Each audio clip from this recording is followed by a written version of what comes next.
से।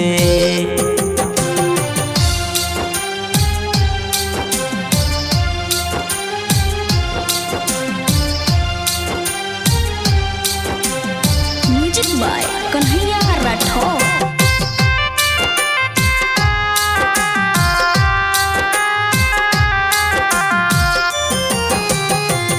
उनके बिना हमके कुछ लागे न नीक हो, कैसे बताई कितना होला तकलीफ हो।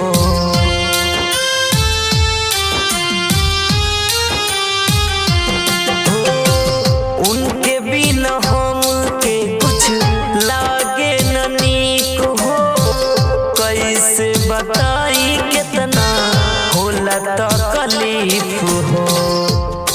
दर्द दिहल सब हमके मोहब्बत के तीर से।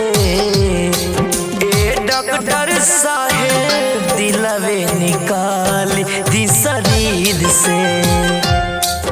ए डॉक्टर साहेब दिलवे निकाल दी शरीर से।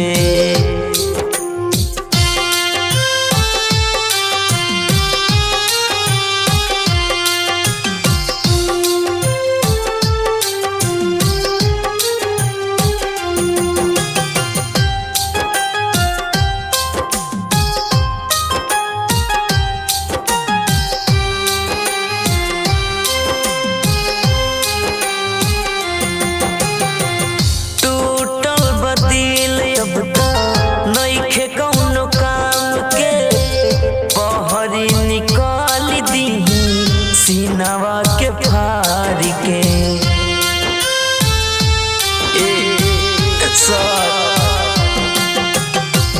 टूटल बदिल अब त नइखे कौनो काम के।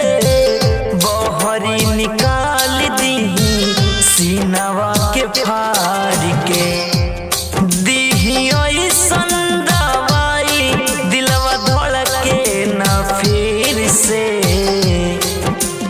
डॉक्टर साहेब दिलवे निकाल दी शरीर से।